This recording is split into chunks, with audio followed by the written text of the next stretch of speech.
Fala, meu povo! Eu não sei se o Bitcoin já chegou no fundo dele, mas eu acho que a gente tem pelo menos uma oportunidade de especulação. Eu acho que a gente vai ter pelo menos um alívio dessa queda forte que a gente tem tido nos últimos meses aí.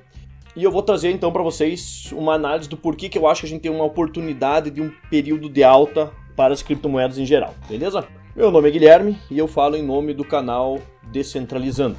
Estamos aqui no gráfico semanal do Bitcoin, tá? A gente pode ver que a gente tem uma região que foi testada como suporte várias vezes aqui no passado, tá? E é uma região muito forte, muito forte. Aqui a gente tem muito dinheiro. A gente tem duas coisas que marcam muito forte aqui, que é a presença desse pico de volume naquela queda lá em maio de 2021, e a gente tem um outro pico de volume muito forte quando o Bitcoin testou esse suporte aqui de novo. Esse volume com queda aqui indica para mim capitulação, que na verdade nada mais é do que um panic selling, galera vendendo no prejuízo, enfim. E é o que precisa acontecer pro Bitcoin retomar a alta dele. É sempre o que precisa acontecer, beleza? Então tá, a gente tem esse suporte bem forte aqui no gráfico semanal. A gente tem muitas divergências no RSI aqui no nosso gráfico diário, tá? Eu vou marcar para vocês verem com um pouco mais de clareza. Preço mais baixo, RSI mais alto. E veja aqui, pro Bitcoin, isso funciona muito, tá? Olha aqui, olha nesse topo. A gente tem topo mais alto aqui no preço, topo mais baixo no RSI, queda. A gente tem aqui topo mais alto no preço, topo mais baixo no RSI, queda. A gente tem aqui os fundos mais baixos. Tem que pensar que o RSI ele considera o preço de fechamento, tá? E a gente tem aqui RSI mais alto. A gente tem aqui preço mais alto, RSI mais baixo. Preço mais baixo, mais alto, RSI mais baixo. Toda vez que acontece isso, essa divergência ele obedece muito bem aqui. A gente tem algumas retrações e tal. E isso está acontecendo aqui de novo. A gente tem o RSI fazendo um fundo um pouco mais alto aqui e a gente tem ele mais baixo no preço, tá bom? A gente pode fazer também uma correlação entre o índice do dólar e as fases do Bitcoin, tá? Então a gente tem aqui ó, o topo do Bitcoin em 2013, tá? E o fundo do Bitcoin em 2015. E a gente tem o quê? O dólar subindo, Bitcoin caindo. Uma relação quase meio que direta. Aí aqui a gente tem o período de alta do Bitcoin, de 2015 até 2018, ali no topo dele. E a gente tem a queda aqui do índice do dólar. A gente tem aqui o pico do Covid, lá em 2020. A gente saiu dessa mínima aqui do dólar e foi lá pro topo, lá pro pico. Isso coincide com o fundo do Bitcoin lá em 2020, quando deu a crise do Covid. Aí a gente tem mais uma queda no dólar, até 2021. Coincide, claro, não vai ser um dia exato, mas olhe por regiões, tá? Regiões de preço. Regiões de preço, beleza? A gente tem aqui o dólar caindo. E a gente tem, sem dúvida alguma, o Bitcoin subindo. E ele coincide, então, aqui com o topo em 2021. Agora, a gente tem aqui o índice do dólar fazendo mais um topo. E, aparentemente, ele já começou a retrair. E isso está coincidindo com, talvez, o fundo do nosso Bitcoin. O topo do dólar aqui esteja coincidindo novamente com o fundo do Bitcoin. A gente não sabe ainda, mas o dólar já bateu no topo aqui.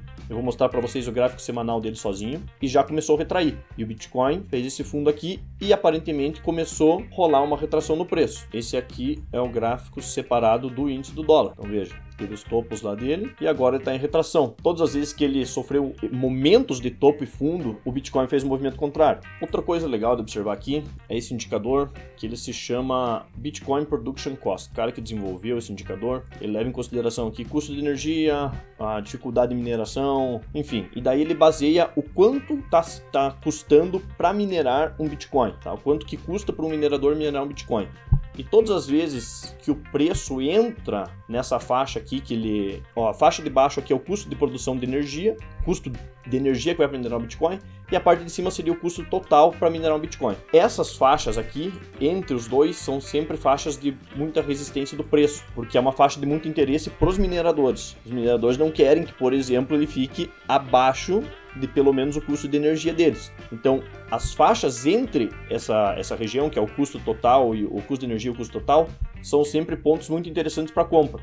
A gente pode observar aqui aquela queda em maio de 2021, que ele testou aqui bem certinho, diminuiu aqui o custo de mineração, porque vocês lembram que teve aquele rolo na China, que ele não podia mais minerar lá, daí o pessoal teve que vazar da China, tem menos mineradores, a dificuldade de mineração caiu e, como cai a dificuldade de mineração, fica mais barato para minerar. Daí depois eles se instalaram, então a dificuldade de mineração voltou a subir e o custo de mineração voltou a subir de novo. Aqui a gente tem, de novo, mais um teste bem na região de mineração, aqui mais um teste na região de mineração, e agora a gente está aqui entre o custo de energia e o custo total mineração, tá? Então é uma área interessante, é uma área de interesse para os mineradores. Minerador não quer ficar em prejuízo e eles por enquanto mandam em muito do preço do Bitcoin. Isso está mudando aos poucos por causa do institucional que está entrando no Bitcoin, mas por enquanto eles ainda têm muito poder. E agora já caindo aqui para um gráfico um pouco menor aqui, de 4 horas, uma análise técnica mais direta do que a gente tem nesse exato momento. A gente está aqui no gráfico de 4 horas, aqui vocês sabem é a região de suporte mensal, aquela região de suporte que a gente viu no semanal. Caindo aqui para um gráfico de linhas a gente consegue ver a formação desse triângulo, tá? Bem certinho aqui. Isso aqui é retirado do livro do Thomas Bulkowski, acho que é assim que fala, Enciclopédia de Padrões Gráficos, tá? Então assim, a gente tem um triângulo simétrico, um rompimento de alta em tendência de baixa. Tá? Então a gente tem a tendência de baixa, a gente faz esse triângulo simétrico aqui e a gente tem então um rompimento de alta em tendência de baixa. Tá, então daí as estatísticas desse padrão aqui, taxa de falha de break-even. Break-even, ele quer dizer rompeu o padrão, por exemplo, quantos por cento das vezes que ele rompe o padrão que ele não anda pelo menos 5%. Quanto que é a média de movimento após o rompimento? Então, quando o rompimento é confirmado, a tendência é que o preço ande para os 26%. Isso é uma análise em gráficos diários, tá? Throwbacks seria quantos por cento das vezes, após o rompimento, o preço volta para testar a região rompida. 55% das vezes, o alvo, que seriam os 26%, quantos por cento dos trades alcançam o alvo? Isso é 57%. Observações daí que ele fez com base em todas as análises dele. Throwbacks prejudicam a performance, ou seja, quando ele rompe e volta para retestar, ele vai andar menos na continuação. Quando ele simplesmente rompe e vai embora, é onde são os trades que funcionam e vão mais longe. As melhores performances estão em região de suporte. Aqui a gente está bem claro no suporte do gráfico semanal. Padrões com rompimento falso no sentido contrário têm performance melhor do que os originais. Então o que a gente tem aqui? A gente tem esse padrão sendo formado aqui, esse triângulo, a gente consegue ver todos os toques aqui, muitos toques, tá. E a gente tem aqui um rompimento que foi para o lado de baixo. Esse rompimento aqui deu 4%. Veja que ele tem a taxa de falha de break-even. 7% dos trades não chegam no break-even. Ele rompeu para baixo, falhou e daí voltou para cima. Então, segundo a estatística dele, os trades que rompem no sentido contrário e depois fazem um rompimento em outro sentido, tem performance melhor do que se ele simplesmente tivesse só rompido para cima. Se o preço que romper falso for menor do que 5%, que é esse caso aqui, e romper para outra direção é um indicativo muito grande de reversão do movimento. Ele comenta aqui que então a média de movimento após o rompimento seria de 26%. 26% vai dar aqui, ó, nessa região, suporte que é uma região bem interessante. Só que aí a gente tem uma outra situação aqui, tá? A gente pode estar formando também um padrão de um retângulo aqui. Então eu acho que a melhor entrada possível, com maior cautela, seria após o rompimento dessa região aqui. Então seria algo de deixar uma entrada aqui, assim, após confirmação do rompimento, com uma proteção abaixo desse rompimento falso aqui embaixo. E o alvo nos 26%, que seria o alvo do rompimento padrão. Lembrando que a taxa de acerto do alvo é de 57%. Então, quanto menos você quiser pegar do movimento aqui, maior a chance de que ele atinja realmente o teu alvo. Caindo aqui para o gráfico de 1 hora, a gente pode observar onde ocorreram os movimentos de consolidação do preço. A gente teve aqui, aqui, aqui.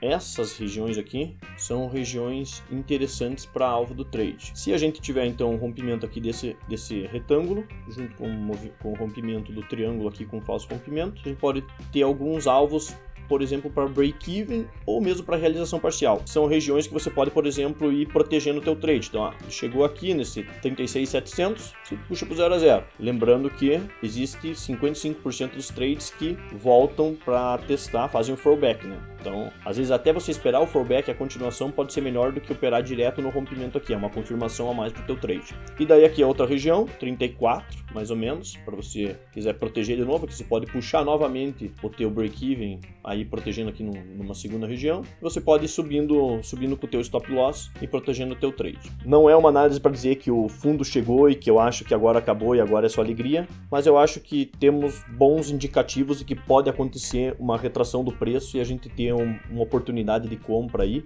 ou pelo menos saber até onde aguardar, qual região aguardar antes de entrar com possíveis vendas. Se você curtiu esse vídeo, se você aprendeu alguma coisa nova, deixa o seu like, se inscreva, você não vai perder nenhuma dessas análises, você pode acompanhar as outras análises passadas do canal, você vai ver que são análises muito assertivas. Nos sigam também no Instagram, para pegar essa análise mastigadinha e não precisar assistir o vídeo, e deixe sua sugestão de vídeo. Você concorda com isso aqui? Você acha que realmente pode acontecer isso aqui com o Bitcoin, ou você acha que não, que eu tô ficando maluco e que é mais queda eternamente até os $10.000? Beleza? Eu aguardo os comentários de vocês, obrigado pelo tempo, obrigado pela companhia e nos vemos no próximo vídeo. E